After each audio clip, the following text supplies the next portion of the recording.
Hey everybody, it is Reviews and More, back with another quick kitchen item review. This is on the Roto Belgian waffle maker by CRUXGG or CRUXGG. This is a product that costs about $30. I picked this up at Target, and there's various versions of this. I think like Williams-Sonoma has their own version that's a little more expensive, but this is kind of like a basic not low end, but like Target big box store kind of edition of this item.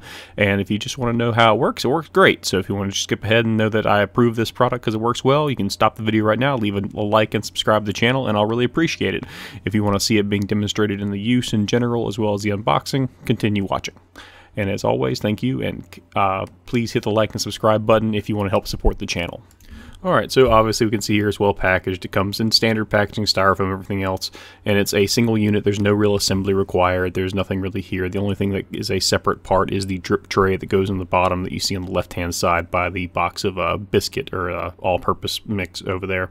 The one gripe I do have is the cord is very, very short, and for the demonstration purposes where I do this on my kitchen island, there's not an outlet that is convenient, so that's more of a personal gripe. Usually this will be put onto like a countertop where there will be like, you know, plugs right behind it. You'll have outlets right behind it. It's a multifunction in that you can change how dark or light the waffle will come out based on how high the temperature is or how long it cooks for, and that little dial is right there. You have two little light indicators for power being on as well as it being ready.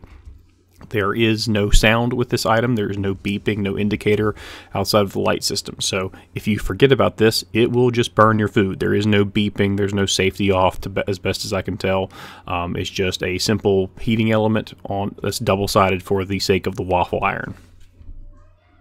And here you can see me kind of extending out the power is about as far as it goes, about 2 feet long. So it's not a whole lot of length to work with. So this would not be a good situation, maybe if you're like a church function, unless you have the power strip like right there. So this is really just for in-home use. It has a ceramic non-stick top on both sides, or top and bottom for the waffle maker, and that's about all you need to really know about the contents. Once the power is on, you'll see a little right indicator over on the right hand side there, and once it's ready and preheated, both lights will then turn on and be ready to go.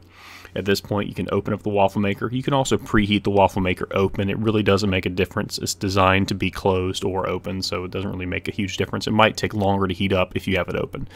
All right, this particular waffle mix I did based on the instructions on the box. I think because this is for like a Belgian waffle flip maker, you want to make it a little more runny. So my next waffle, you'll see towards the end, will have a little more milk added to it to make it a little more fluid, and it will cause some spillover, but that's more just because I was careless with the sizing. So you should at most put a cup of batter in there, and once that little red indicator light on the reverse side turns on, it means your waffle is done. So you see the steam coming off of it as it should. There's a little indicator light popping on, and it's simple as just turning the waffle maker back over, opening it up, and pulling your waffle off. The non-stick works very well. Note my ugly waffle. In general, my recommendation would be to either find a Belgian waffle mix recipe, simply because the standard waffle instructions on most like store brand mixes like I did, they're designed more for that old traditional style waffle maker that makes like really thin ones. The big flat waffle makers is what I call them, the old fashioned ones. They're designed for that, but it's a nice fluffy lovely waffle, crisp on the outside, fluffy on the inside, just how you like it, although not a perfect circle or anything. But then you have my second attempt. This is a much more runny recipe. The result will be, one, I put too much in there. That's the first problem I had. And because it was so runny, it means there's more liquid in there, so there's going to be more steam coming out. But also because you'll see me kind of overdoing the amount, you'll see it kind of come out the side. So as it cooks, it'll spill out the side. So this is like the worst case scenario, I would suppose, outside of just burning your food. Once the waffle starts to cook, it'll start spitting out a little bit, and that's what that little drip tray, why it's so awesome. It's just a little silicone drip tray. It's a nice little inclusion they have there. This does not actually affect the taste of the waffle. It doesn't even affect how the waffle will end up looking. It just affects how much cleanup there is, and the cleanup's fairly simple. Even when you do a little spillover like this, it doesn't come off quite as easy from the sides, but a wet damp paper towel takes care of it.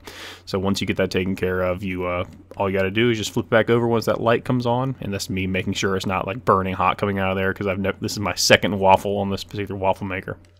The only thing outside of the shortness of the cord that I would kind of mention, one, there's no sound, so you better pay attention to it. So there's no sound indicator. And second is if you are trying to run this thing for the first couple times. It will have a slight smell to it, so I'd recommend just turning it on like the full heat for about maybe 15 minutes just to burn off any of the, there's just some excess coating on that can sometimes affect the taste of the food. It says so in the instructions. It's not toxic or anything. It's just whatever they put on there between the shipping and everything else. There's just some residue on there. Just turn the thing on, heat it up, and if you want to wipe it down afterwards, go for it with a damp cloth. You're not going to hurt it. But that's the only other thing that's a little strange about it. But that's most new cooking items, that in this case you can't throw this in a dishwasher to clean it or in a sink. So that's kind of like the best way to deal with it. Just burn off anything that's excess left on there. And as always, thank you for watching, guys. I think it's a great product. I might review some more other stuff. They have an air fryer as well. I'll link the Target listing as well as the listing for the actual website for the company that makes it in the description. Thanks again, and have a great day.